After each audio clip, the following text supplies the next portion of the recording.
The black sedan pulled into the long driveway just after midnight. The engine's quiet hum broke the silence of the upscale neighborhood where houses sat far apart from each other, separated by tall trees and manicured lawns. Behind the wheel, Director James Crawford rubbed his tired eyes. 3 weeks. That's how long he'd been away from home, traveling between countries, sitting in endless meetings, and dealing with matters he couldn't discuss with anyone outside his inner circle. James was the newly appointed director of the Federal Bureau of Investigation. At 42 years old, he'd worked his entire adult life to reach this position. But tonight, he wasn't thinking about his accomplishments or his responsibilities. He just wanted to walk through his front door, take a hot shower, and sleep in his own bed. The mansion he'd purchased 6 months ago still felt surreal to him. Growing up in a small apartment in Detroit, he never imagined he'd one day own a home with 6 bedrooms, a swimming pool, and a view of the city skyline. His mother would have been proud. She'd passed away 2 years before he got this promotion, but he often thought about how she'd always believed in him, even when he was just a kid with big dreams and empty pockets. James grabbed his black duffel bag from the passenger seat and walked toward the front entrance. The motion sensor lights flickered on, illuminating the stone pathway. He reached for his keys and slid one into the lock, but something was wrong. The door wouldn't open. He tried again, jiggling the key, but the security system seemed to be malfunctioning. A red light blinked stubbornly on the keypad. Great, he muttered to himself. Just perfect. He stepped back and looked up at the house. Every window was dark. He'd been gone for weeks, and the cleaning service wasn't scheduled to come until tomorrow. James knew there was another way in. The side gate leading to the backyard had a separate entrance, and he had a key for that too. It wasn't ideal, but he was too exhausted to stand outside troubleshooting an electronic lock at midnight. Walking along the side of the house, James found the gate and unlocked it. The hinges creaked slightly as he pushed it open. He made a mental note to have someone oil them. The backyard stretched out before him, dark except for the dim glow of solar lights lining the pool. He headed toward the back door, fishing through his keys again. What James didn't know was that across the street, a pair of eyes was watching him. Patricia Henderson had moved into the neighborhood just 3 months ago. She was a retired teacher, widowed and still adjusting to living alone in such a quiet area. Sleep didn't come easily to her anymore, and she often found herself looking out the window at odd hours. Tonight was no different. When she saw the dark figure moving around the side of the mansion across the street, her heart began to race. She didn't recognize the man. She'd never actually met her neighbor in that big house, though she'd heard from others that someone important had bought it. All she saw now was someone dressed in dark clothing, moving through the shadows, trying to get into the house through a side entrance. To her, it looked exactly like what she'd seen on the evening news countless times, a burglary in progress. Patricia's hands shook as she reached for her phone on the nightstand. She dialed 911, her voice trembling as the operator answered. "There's someone breaking into my neighbor's house," she whispered urgently. "He's going around the back. I think he's trying to force his way in. You need to send someone quickly. This is a quiet neighborhood. We never have problems like this." The operator asked for her address and a description of the person she was seeing. Patricia provided the information, describing what she could see from her window. A tall man wearing dark clothes carrying a bag. She mentioned the house was worth millions and that she'd never seen this person before. The operator assured her that police units were on their way and asked her to stay inside and keep her doors locked. Within minutes, 3 police cars were racing toward the neighborhood, their sirens off but their lights cutting through the darkness. The officers had received the dispatch. Possible burglary in progress at one of the most expensive homes in the area. They approached with caution, not knowing if the suspect was armed or dangerous. James had just managed to unlock the back door when he heard the sound of car doors slamming. Before he could even turn around, bright flashlights blinded him from multiple directions. His training kicked in immediately. He knew exactly what was happening, and he knew exactly what he needed to do. "Freeze. Put your hands up where we can see them," a voice shouted from somewhere behind the lights. James dropped his duffel bag and slowly raised both hands above his head. His heart was pounding, but he forced himself to remain calm. "Officers, I live here," he said clearly, keeping his voice steady. "This is my house. There's been a misunderstanding." But the officers didn't lower their weapons. There were 4 of them, all with their hands on their holsters, all watching him with intense focus. The lead officer, a man in his mid-30s with short brown hair and a stern expression, took a step forward. "I said freeze. Don't move." The officer barked again. "I'm not moving," James replied, his hands still up. "I'm the homeowner. My identification is in my jacket pocket. If you'll just let me show you, don't reach for anything." Another officer cut him off. This one was a woman positioned to his left. "Keep your hands where they are." James felt the familiar sting of frustration mixed with something deeper, something he'd felt before but never quite like this. He was standing in his own backyard, being treated like a criminal. He'd dedicated 20 years of his life to law enforcement, had sworn an oath to protect and serve, had risen to the highest position in federal law enforcement, and yet here he was, being held at gunpoint by the very people he'd spent his career training and supporting. "Officers, please listen to me," James said, fighting to keep his voice calm. "My name is James Crawford. I own this property. My driver's license is in my wallet in my right jacket pocket. The address on it matches this house. I've been traveling for work and I just got home.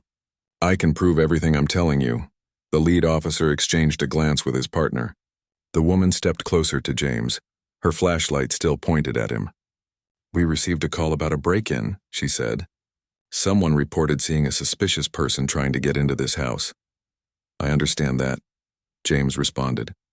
"But I'm not breaking in. I live here. The front door lock was malfunctioning, so I came around to use the back entrance. I have keys. I have identification. I can show you everything if you'll just give me a chance." The officer seemed to hesitate for a moment. The woman looked at the keys on the ground next to James's duffel bag. The lead officer kept his eyes fixed on James, his jaw tight. The tension in the air was thick enough to cut with a knife. Then the lead officer spoke, and his words made James's stomach drop. "Get down on the ground now." James felt his knees hit the cold concrete of his own driveway. The rough surface scraped against his palms as he lowered himself down, following the officer's commands. This wasn't how he'd imagined coming home after 3 weeks away. He'd pictured a quiet night, maybe a glass of water and the comfort of his own bed. Instead, he was face down on the ground with 4 police officers standing over him.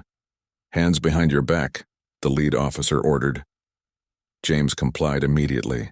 He felt the cold metal of handcuffs snap around his wrists, the clicking sound echoing in his ears. The restraints were tight, maybe a little too tight, but he didn't complain. He knew that saying anything right now would only make things worse. His FBI training had taught him how to handle high-pressure situations, but he'd never imagined using that training while being arrested at his own home. "Officers," James said, his cheek pressed against the pavement, "my wallet is in my right jacket pocket. If you check my driver's license, you'll see the address matches this property. I'm telling you the truth. I live here." The female officer knelt down beside him. She was younger than her partner, maybe in her late 20s, with her dark hair pulled back in a tight bun. Her nameplate read Chen. She reached into James's jacket pocket carefully, as if she expected to find a weapon instead of a wallet. When she pulled out the black leather wallet, she opened it and examined the driver's license inside. "The address matches," Officer Chen said, looking up at her partner. "It says right here this is his residence." The lead officer, whose nameplate identified him as Thompson, took the wallet from her and studied it himself. He looked at the license, then at James, then back at the license again. His expression didn't change. "IDs can be stolen," he said flatly, "or faked. We got a call about a break-in at this address and we're doing our job. We'll sort this out at the station." James closed his eyes for a moment, trying to maintain his composure. He'd dealt with countless difficult situations in his career. He'd negotiated with criminals, managed crisis situations, and made split-second decisions that affected people's lives. But this was different. This was personal. This was humiliating. "Officer Thompson," James said, keeping his voice as calm as possible, "I understand you received a call. I understand you're doing your job. But I'm asking you to verify my identity before taking me anywhere. My credentials are in my bag. I can prove who I am and that I own this property. This can all be cleared up right here, right now." Thompson shook his head. "We're not going through your bag out here. You'll have a chance to explain everything at the station. Right now you're coming with us." They pulled James to his feet. His shoulders ached from the position of his arms behind his back. Officer Chen picked up his duffel bag while another officer collected his keys. They were treating him like evidence at a crime scene. The irony wasn't lost on James. He'd spent his entire career on the other side of situations like this, and now he was the suspect. As they walked him toward the patrol car, James caught sight of movement across the street. A curtain fell back into place in an upstairs window. Someone had been watching, probably the person who called the police in the first place. He wondered what they were thinking now, seeing him in handcuffs, being loaded into the back of a police car like a common criminal. The inside of the patrol car smelled like industrial cleaner and stale coffee. The plastic seat was hard and uncomfortable. James sat sideways because his hands were still cuffed behind his back. Through the window, he could see his house, his driveway, his life, all lit up by the flashing red and blue lights of the police cruisers. This was supposed to be one of the safest neighborhoods in the city. He'd chosen it specifically for that reason. Now it felt like the most dangerous place he'd ever been. The drive to the station took about 15 minutes. Nobody spoke. James stared out the window, watching the familiar streets pass by. He thought about calling someone, but they hadn't given him that option yet. He thought about his position, about what this would look like if it got out. The director of the FBI arrested at his own home. The headlines would be brutal. But more than that, he thought about all the other people who'd been through exactly what he was going through right now. People who didn't have his credentials, his education, his position. People who were judged by their appearance before anyone bothered to learn their names. The Riverside Heights police station was a modern building with bright fluorescent lights that hurt James's eyes after the darkness outside. They brought him in through a side entrance away from the main lobby. The booking area was quiet at this hour. A few officers looked up from their desks as Thompson and Chen escorted James through the hallway. They put him in an interrogation room. The space was small and windowless, with cinder block walls painted an ugly shade of beige. A metal table sat in the center, bolted to the floor with 2 chairs on either side. They finally removed the handcuffs, and James rubbed his wrists where the metal had dug into his skin. Red marks circled both wrists like bracelets. "Someone will be in to talk to you shortly," Officer Chen said. There was something in her voice, a hint of uncertainty maybe, or concern, but she left without saying anything else. James sat alone in the room for what felt like an hour, but was probably closer to 20 minutes. The walls seemed to close in around him. He'd been in rooms like this before, dozens of times, but always on the other side of the table. Always as the person asking questions, never as the person being questioned. The fluorescent light above him buzzed with a steady, irritating hum. When the door finally opened, a sergeant walked in carrying a clipboard. He was an older man, maybe in his 50s, with graying hair and a weathered face that suggested he'd seen it all. His nameplate identified him as Sergeant Daniels. "So," the sergeant said, dropping the clipboard on the table and sitting down across from James, "you're telling us you own the mansion at 15 Bellevue Drive? The property worth $6 million? "That's correct," James replied evenly. Sergeant Daniels leaned back in his chair and crossed his arms. "That's quite a claim. You got any proof besides a driver's license?" "My credentials are in my bag," James said. "My badge, my identification, official documents. Everything you need to verify who I am is in that duffel bag your officers took from me." The sergeant made no move to check. Instead, he picked up a pen and started writing notes on the papers in front of him. "We'll get to that. First, I need to ask you some questions. What were you doing at the property tonight?" James took a deep breath. "I was coming home. I've been traveling for work for the past 3 weeks. I arrived back in the city tonight and drove straight home. The front door security system was malfunctioning, so I went around to use the back entrance. I have keys to both doors because, as I've already explained, I own the property." "Uh-huh," Daniel said, not looking up from his notes. "And what kind of work do you do that keeps you traveling for 3 weeks?" "I work for the federal government," James answered carefully. "The specifics of my job are in my credentials, which again are in my bag." The sergeant finally looked up, his expression skeptical. "The federal government, right." He stood up and walked to the door. "Sit tight. This is going to take a while to process." And then James was alone again. He could hear voices in the hallway outside, officers talking, someone laughing. The sound made his blood boil. They were treating this like a joke, like he was just another case to process before their shift ended. Nobody had bothered to actually verify his story. Nobody had looked in his bag. Nobody had checked the property records. They'd simply assumed that because a neighbor called and because of what he looked like, he must be guilty. Time crawled by. James checked his watch. 1 in the morning. Then 1:30.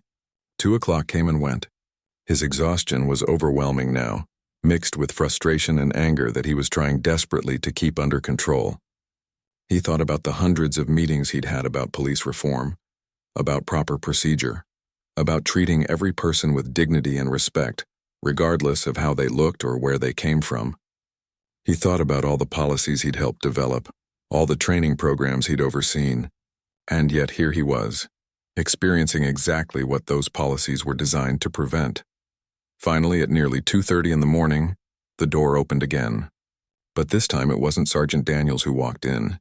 It was a younger officer, someone James hadn't seen before. The officer's face was pale, his eyes wide.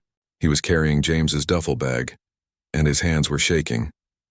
The young officer stood frozen in the doorway, staring at James with an expression that was somewhere between shock and absolute terror.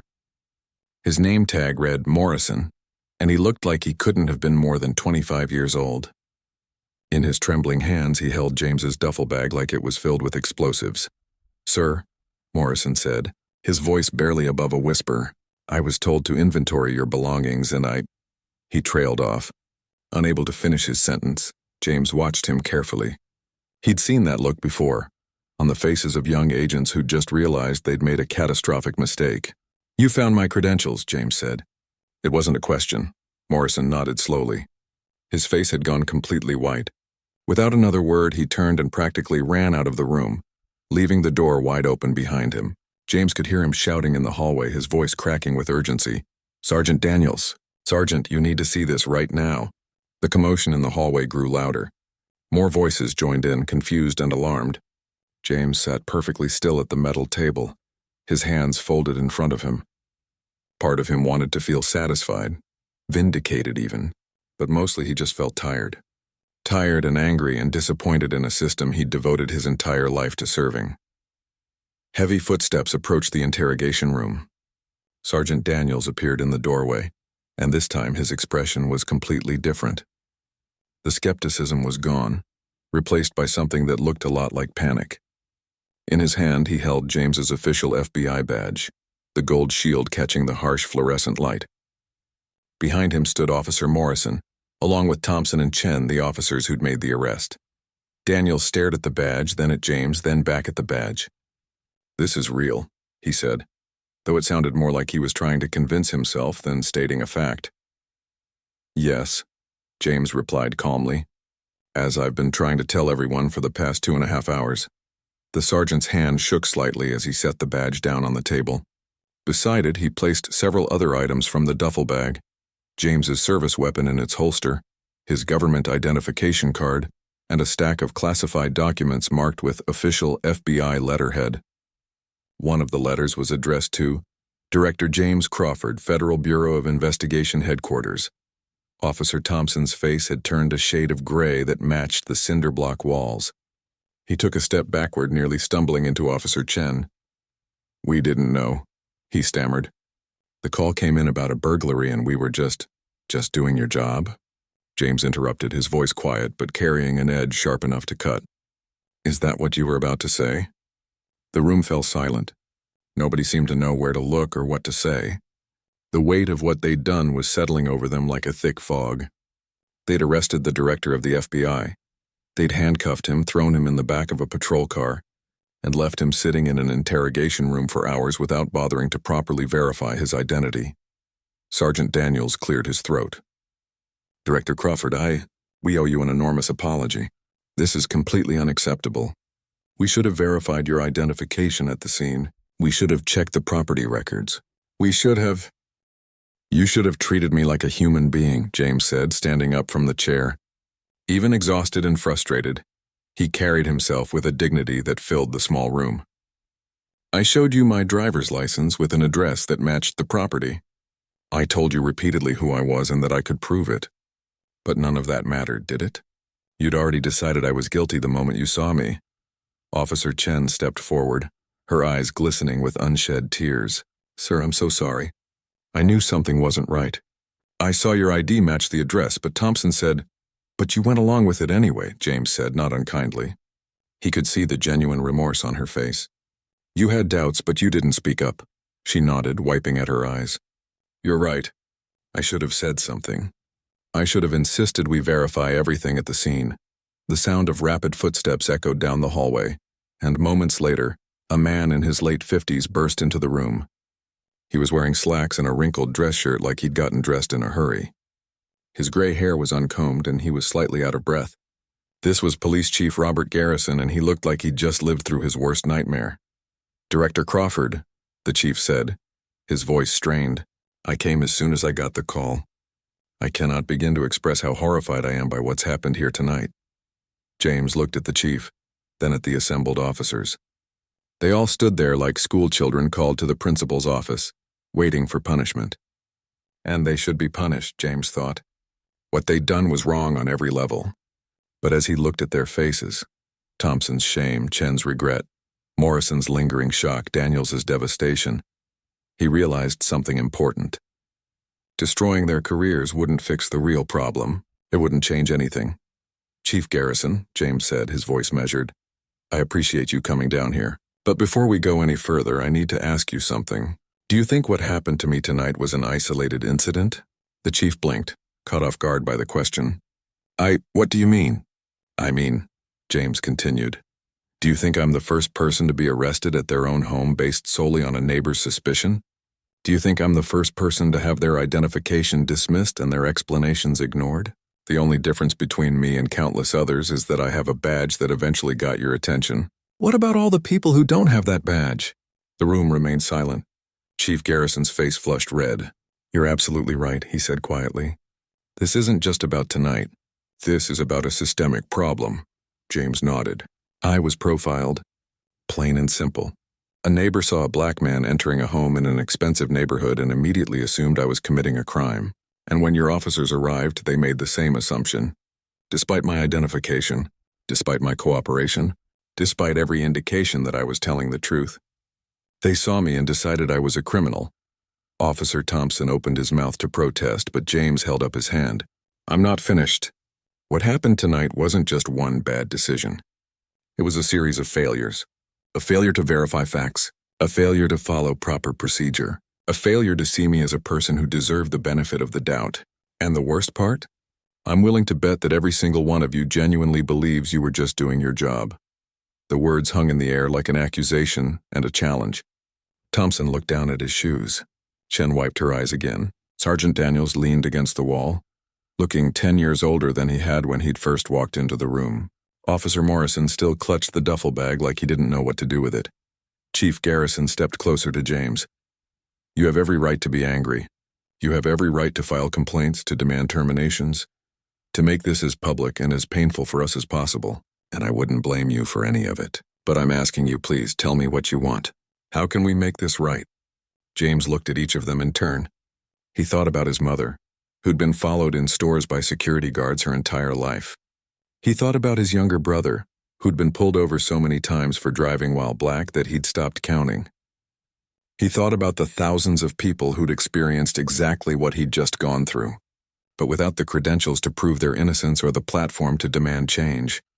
"I don't want revenge," James said finally. "I want change. Real change. I want training programs that address implicit bias. I want policies that require officers to verify information before making arrests.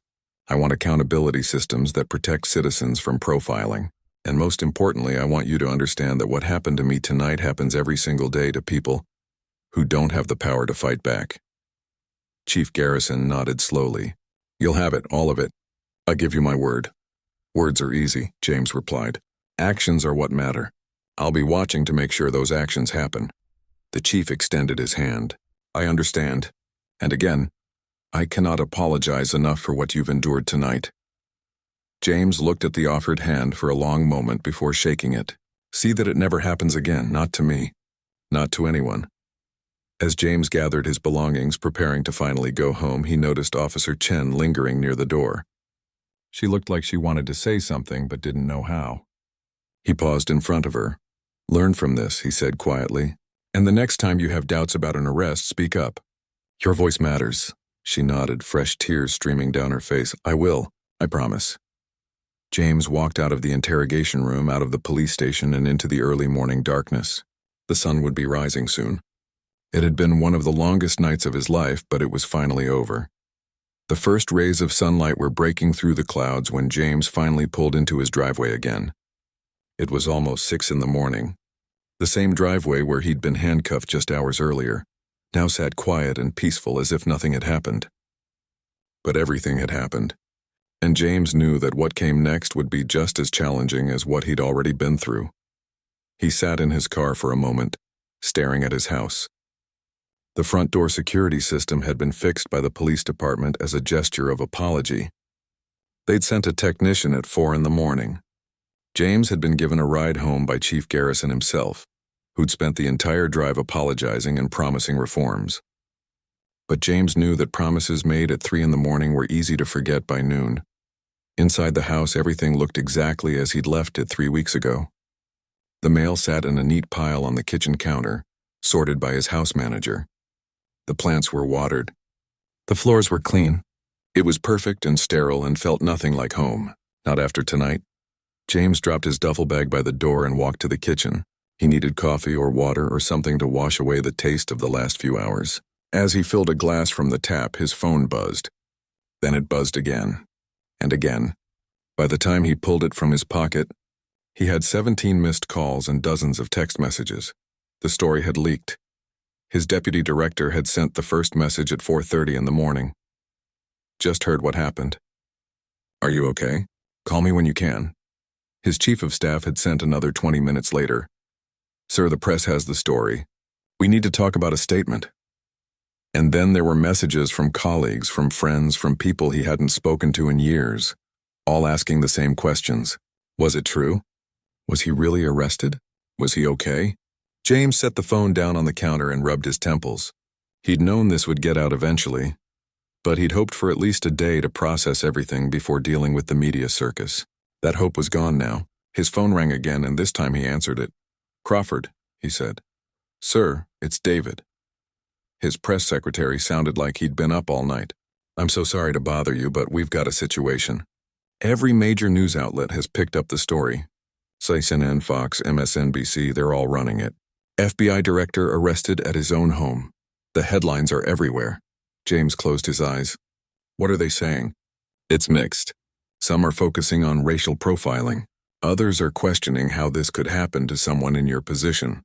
A few are speculating about whether there's more to the story. Sir, we need to get ahead of this. We need a statement from you. Not yet, James said. Give me a few hours. I need to think about what I want to say. Sir, with all due respect, we don't have a few hours. The morning shows are already discussing it. Your phone is probably going to start ringing off the hook with interview requests. We need to control the narrative before someone else does it for us. James knew David was right. In his career, he'd learned that silence in a crisis was the same as surrender. If he didn't tell his story, someone else would tell it for him, and they might get it wrong. Or worse, they might get it right in a way that hurt the people he was trying to protect. Set up a press conference, James said finally. This afternoon. 2 o'clock. I'll make a statement and take questions. Are you sure you want to take questions? We could just do a statement and... Questions, James interrupted. People deserve to hear the truth, not a carefully crafted press release. Set it up. He ended the call and stood in his kitchen, watching the sunrise through the window. Across the street, he could see Patricia Henderson's house. The woman who'd called the police. The woman who'd seen him and immediately assumed the worst. He wondered if she knew what had happened. He wondered if she felt guilty or if she still believed she'd done the right thing. James didn't have to wonder long. At 7:30 in the morning, his doorbell rang. When he opened the door, Patricia Henderson stood on his front step, and she looked like she'd been crying for hours. Her eyes were red and puffy, her hands were shaking, and she was clutching a tissue like it was a lifeline. Director Crawford, she said, her voice breaking. I am so sorry. I saw the news. I saw what happened because of me, and I don't know what to say. James looked at this elderly woman standing on his doorstep, genuinely distraught over what she'd done. He could have slammed the door in her face. He could have been angry. Part of him was angry. But another part of him, the part that remembered his mother teaching him about grace and forgiveness, knew that this moment mattered more than his anger. "Would you like to come in, Mrs. Henderson?" he asked. She looked surprised, almost shocked. You'd let me into your home after what I did?" "What you did was make a mistake based on fear and assumptions," James said. "But you're here now, trying to make it right. That takes courage. Please come in." They sat in his living room, an unlikely pair brought together by one terrible night. Patricia couldn't stop apologizing, her words tumbling over each other in her rush to explain. She told him about her fears living alone, about what she'd seen on the news about break-ins in other neighborhoods, about how she'd never actually met him and didn't know what her neighbor looked like. "I saw someone in dark clothes going around the side of the house," she said, twisting the tissue in her hands. "And I just assumed. I thought I was protecting the neighborhood. I thought I was doing the right thing. But I never stopped to think that maybe there was another explanation. I never considered that you might actually live here." "Why didn't you consider it?" James asked gently. It wasn't an accusation, just a question. Patricia was quiet for a long moment. When she finally spoke, her voice was barely above a whisper. "Because you're black. And I'm ashamed to admit it, but when I saw you, I didn't see a neighbor. I saw a threat. I've been thinking about it all night. And I realize now that if I'd seen a white man doing the exact same thing, I probably would have thought he was just a homeowner who'd locked himself out. I would have given him the benefit of the doubt, but I didn't give you that same consideration, and that's not just wrong. It's racist." James appreciated her honesty, even though it hurt to hear. "Mrs. Henderson, do you know how many times things like this happen? How many black men get the police called on them for existing in spaces where people don't expect to see them? For jogging in their own neighborhoods, for sitting in coffee shops, for entering their own homes?" She shook her head, tears streaming down her face. "I never thought about it. I never had to think about it." "That's privilege," James said, "being able to not think about it. But that's also why things need to change. Because everyone should have the privilege of being seen as innocent until proven guilty. Everyone should have the privilege of being given the benefit of the doubt." They talked for over an hour. Patricia asked questions, really listened to the answers, and shared her own reflections about the biases she'd never examined before. By the time she left, something had shifted between them. They weren't friends exactly, but they'd reached an understanding. And James knew that this conversation was just as important as any press conference he would give later. The rest of the morning passed in a blur of phone calls and preparations. James showered, changed into a fresh suit, and went over his statement with his team. They wanted him to soften certain parts, to be less direct about the racial profiling aspect, to focus more on the procedural failures. But James refused. This wasn't just about bad police work. It was about something much deeper, and he wasn't going to pretend otherwise. At 1:45, James arrived at FBI headquarters. The press room was packed with reporters, cameras, and lights. He could feel the weight of their attention as he walked to the podium. This was his chance to shape the narrative, to turn his painful experience into something meaningful. He'd spent 20 years in law enforcement, and he'd never been more nervous than he was in this moment. He stepped up to the microphone, looked out at the sea of faces, and began to speak. "Good afternoon. As many of you have already reported, I was arrested last night at my own home after a neighbor called the police believing I was an intruder. I want to address what happened, why it matters, and what we're going to do about it." The room was completely silent, every reporter hanging on his words. "I was racially profiled. Let me be clear about that from the start. A neighbor saw a black man entering a home in an affluent neighborhood and assumed I was committing a crime. When police arrived, despite showing identification that matched the property address, despite my cooperation and calm explanation, I was handcuffed, arrested, and held for hours before anyone bothered to properly verify my identity." Cameras flashed. Reporters scribbled notes. James continued, his voice steady and strong. "Now, some might say I'm lucky because I'm the FBI director, because I eventually had credentials that proved who I was. But that's exactly the wrong lesson to take from this. The question we should be asking is, why do I need to be someone important to be treated with basic dignity and respect? Why should anyone need a badge to be believed when they say they're standing in their own home?" He paused, letting the words sink in. "What happened to me happens every single day to people across this country. The only difference is that my story made headlines. Most don't. and that needs to change. The press conference lasted 45 minutes, but it felt like hours. James answered every question thrown at him, even the uncomfortable ones. Yes, he believed he was racially profiled. Yes, he was angry about what happened. No, he didn't think the officers involved should necessarily lose their jobs, but they absolutely needed retraining and accountability. And yes, he planned to use his position to push for real, lasting change. When it was over, the video clips were everywhere. News channels played his statement on repeat.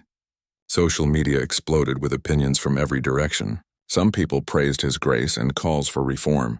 Others criticized him for not demanding harsher punishment for the officers. A few even questioned whether the whole thing actually happened the way he said it did. James tried not to read the comments, but it was impossible to look away completely. The days that followed were exhausting. James met with civil rights organizations, spoke at community forums, and had countless conversations with police chiefs from departments across the country. Everyone wanted to know what happened, what he felt, what he thought should be done. He told the story so many times that it started to feel rehearsed, even though the emotions behind it were still raw. But something else was happening too. Something he hadn't expected. People were sharing their own stories. Thousands of them. Black professionals who'd been questioned in their own office buildings. Latino families who'd had the police called on them at community pools. Asian Americans followed in stores by suspicious employees. Indigenous people stopped and searched for no reason. The flood of similar experiences was overwhelming and heartbreaking. James read as many as he could. Each story reinforced what he already knew. What happened to him wasn't an anomaly. It was a symptom of a much larger disease, and if he was going to use his position to make a difference, he needed to do more than just talk about it. 3 weeks after the incident, James sat in a conference room at FBI headquarters with Chief Garrison and representatives from the Riverside Heights Police Department. They'd been meeting regularly to develop a comprehensive training program focused on implicit bias, de-escalation, and proper verification procedures. It was slow, tedious work, but it was necessary. "We've drafted new protocols for responding to trespassing calls," Chief Garrison said, sliding a document across the table.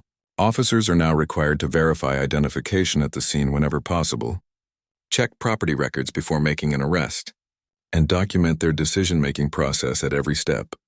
James reviewed the document carefully. It was a good start, but he knew paperwork alone wouldn't change decades of ingrained behavior.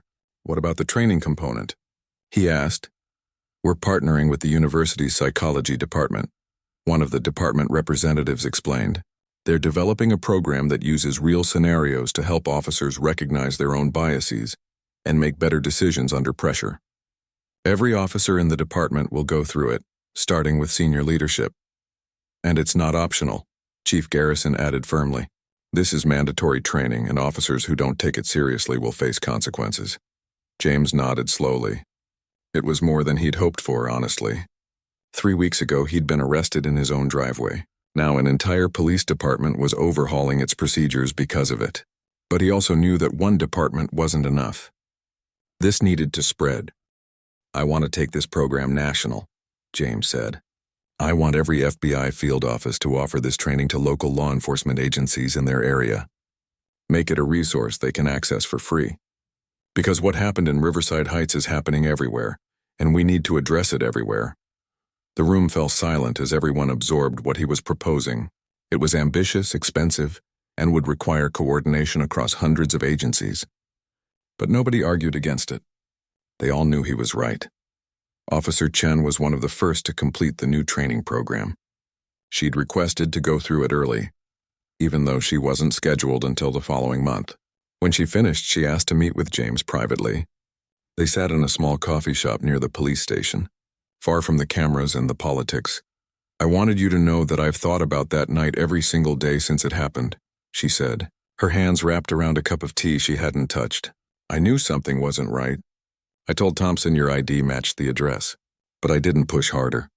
I didn't stand up for you when I should have." James studied her face. The guilt was still there, but there was something else too. Determination, maybe. "What are you going to do differently next time?" he asked. "Everything," she said immediately. "I'm not going to stay silent when I see something wrong. I'm not going to let my partner or anyone else rush to judgment. and I'm going to treat every person we encounter as someone who deserves respect and the benefit of the doubt, no matter what they look like or where we find them. That's all I can ask for, James said. Learn from it and be better. That's how change happens. Chen left the coffee shop with her head held a little higher, and James felt something he hadn't felt in weeks. Hope. Real, tangible hope that maybe this nightmare could actually lead to something good. 2 months after the incident, James received a call from Patricia Henderson. She joined a community group focused on addressing racial bias and building bridges between longtime residents and newer neighbors. She wanted to know if he'd be willing to speak at one of their meetings. "I know it's a lot to ask," she said over the phone, "but people need to hear from you. They need to understand what their assumptions can lead to. And honestly, I think it would help me too. I want to do more than just apologize. I want to be part of the solution." James agreed to speak. The meeting was held in a community center, and about 60 people showed up. They were mostly older residents, people who'd lived in Riverside Heights for decades. James told his story again, but this time it felt different. These weren't reporters or police officials or civil rights activists. These were his neighbors, and they were genuinely trying to understand. After his talk, an elderly man raised his hand. "I'm ashamed to say I probably would have made the same call your neighbor did. I've lived here 40 years, and I've called the police twice on people who turned out to belong in the neighborhood. Both times they were black. I never thought about it as racism. I thought I was being vigilant. But I see now that I was making assumptions based on race, and that's not okay." Others shared similar admissions. A woman talked about clutching her purse tighter when she saw young black men walking past. Another man admitted he'd questioned whether his new neighbors could actually afford their home. The honesty was uncomfortable, but it was necessary. You can't fix a problem you won't acknowledge exists. James spent 2 hours that night talking with his neighbors, answering questions, challenging assumptions, and building connections. By the end of it, Patricia Henderson was in tears again, but this time they were tears of gratitude. "Thank you for not giving up on us," she said as people were leaving. "Thank you for believing we could be better." 6 months after the arrest, the changes were becoming visible. The Riverside Heights Police Department reported a significant decrease in complaints related to racial profiling. Officers were taking more time to verify information before making arrests. And the training program James had championed was being adopted by law enforcement agencies in 17 states. Officer Thompson had completed the training and written a public letter of apology that was published in the local newspaper. He didn't make excuses or try to justify his actions. He simply acknowledged what he'd done wrong and committed to doing better. James appreciated the gesture, even though it didn't erase what had happened. The story eventually faded from the news cycle, replaced by other headlines and other crises. But the impact remained. James kept the handcuffs from that night in his office locked in a drawer. He didn't look at them often, but knowing they were there reminded him why his work mattered. One evening, almost a year after the incident, James stood in his backyard watching the sunset. The security system worked perfectly now. His neighbors waved when they saw him. He'd finally started to feel like this place was actually home. His phone buzzed with a message from Officer Chen. She'd been promoted to sergeant and was helping to train new recruits using the protocols they'd developed together. "Just wanted you to know we had a trespassing call tonight," her message read. Officers verified ID at the scene, checked property records, and apologized to the homeowner for the inconvenience. Nobody was arrested. Nobody was handcuffed. The system worked the way it's supposed to. "Thank you for not letting that night be for nothing." James smiled as he read the message. Change was slow and imperfect and frustrating, but it was happening. One training session at a time. One reformed policy at a time. One officer at a time learning to see people instead of stereotypes. He'd never wanted to be arrested at his own home. He'd never wanted to become a symbol or a news story. But if his worst night could prevent someone else from experiencing the same thing, then maybe it was worth it. Maybe all the pain and humiliation and anger had led to something meaningful. The sun dipped below the horizon, painting the sky in shades of orange and purple. James took a deep breath and went inside his house. His home. A place where he finally belonged. Not because of his title or his badge, but because he'd fought to make it a place where everyone belonged. The story of that night would stay with him forever. But it wouldn't define him. Instead, It had become fuel for a larger mission, building a world where the color of your skin didn't determine how you were treated, where assumptions didn't replace evidence, and where everyone, regardless of who they were or what they looked like, could simply exist without fear.